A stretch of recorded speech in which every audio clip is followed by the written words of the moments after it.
नमस्कार सर। तो सर जी क्या शुभ नाम है जी आप जी का? राजकुमार दास। सर कहाँ से आए हैं आप? राजस्थान से, यह मानगढ़ जिला है, टिब्बी तहसील है, गांव चंदूरवाली से। परम संत सतगुरु रामपाल जी महाराज की शरण में आने से पहले आप कौन सी भक्ति करते थे? हम जी घर में देवी देवताओं की पूजा करते थे, पितरों की पूजा करते थे, ब्रह्मा विष्णु महेश की पूजा करते थे। तो जो आप पूजा करते थे पितरों की, देवी देवताओं की, ब्रह्मा विष्णु महेश की, उस भक्ति से, उन पूजाओं से आपको क्या लाभ मिलता था? उनसे कोई लाभ नहीं मिलता था जी। सर जी हम पांडवों से जो पूछा पढ़वाते थे, उनसे वो कभी कहते थे ये आपका काम ये हो जाएगा, इस तरीके हो जाएगा, वो होता नहीं था और उससे यानी कोई लाभ नहीं मिलता था। फिर सर आप परम संत सतगुरु रामपाल जी महाराज की शरण में कैसे आए? मैं टीवी के अंदर फिल्म पिक्चर वगैरह देखता था, दिन में 2-2 से 3-3 पिक्चर देख लेता सुबह से शाम तक। और उससे कुछ दिन पहले मुझे एक भक्त मिला और भक्त मिलने से कुछ दिन पहले मैं यानी कि टीवी के अंदर यूट्यूब पर ये एपिसोड देखता था महाभारत का।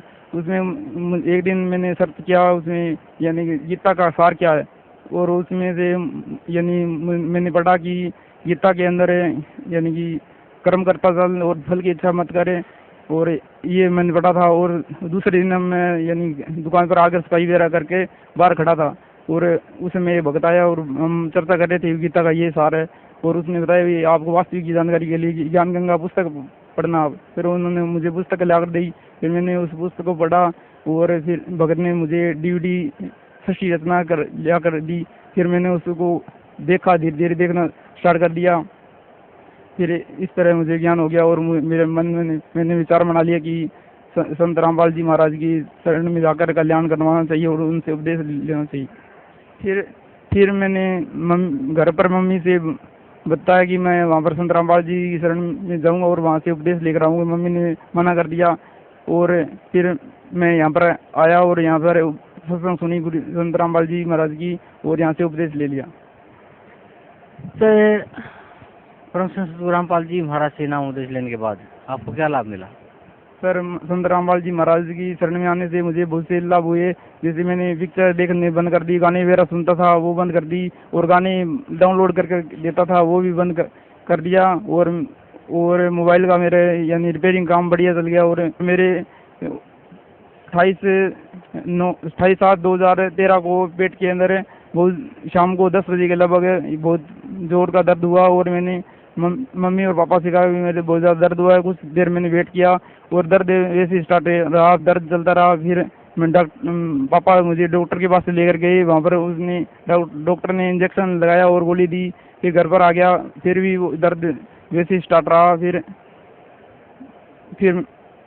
फिर वो मेरे उल्टी स्टार्ट हो गई, उल्टी से वो गोली वगैरह यानी बाहर आ गई, और फिर मैंने दोबारा गोली ली, फिर भी और उल्टी हुई। फिर घर पर पापा के पास गोली पड़ी थी दर्द की, वो ली, उससे सुबह तक मेरे आराम हो गया। फिर हम सुबह यानी अल्ट्रासाउंड करवाने के लिए गए। अल्ट्रासाउंड जब करवाने के लिए रूम के अंदर प्रवेश किया तो मैं और एक और कोई आया था यानी कि अल्ट्रासाउंड करवाने के लिए, दोनों प्रवेश कर गए अंदर। फिर मैं बेड पर लेट गया और अल्ट्रासाउंड जब चेक किया तो उस समय मैंने मन में अरदास की परमात्मा यानी कि मेरे यानी ये ऑपरेशन ना करवाना पड़े, ऐसी कोई काम हो जाए। फिर मेरा जैसे ही अल्ट्रासाउंड किया तो उसने डॉक्टर ने बताया कि आपके यानी कि नॉर्मल रिपोर्ट है, और यानी पेशाब की थैली के अंदर है वो 5.4 mm की पत्थरी बताई, वो धीरे धीरे निकल जाएगी। फिर मैंने आकर घर पर आकर और संत रामपाल जी महाराज को फ़ोन पर अरदास लगाई कि मेरे ऐसे स्थिति होगी। फिर उस समय से अभी तक कोई डर नहीं है। सही है सर भक्त समाज को क्या संदेश देना चाहते हैं आप?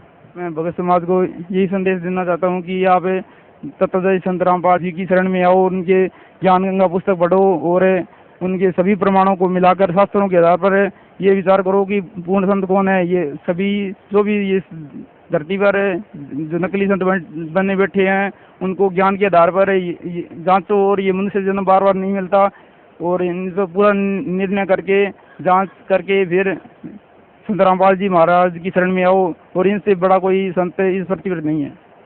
जी धन्यवाद आपका।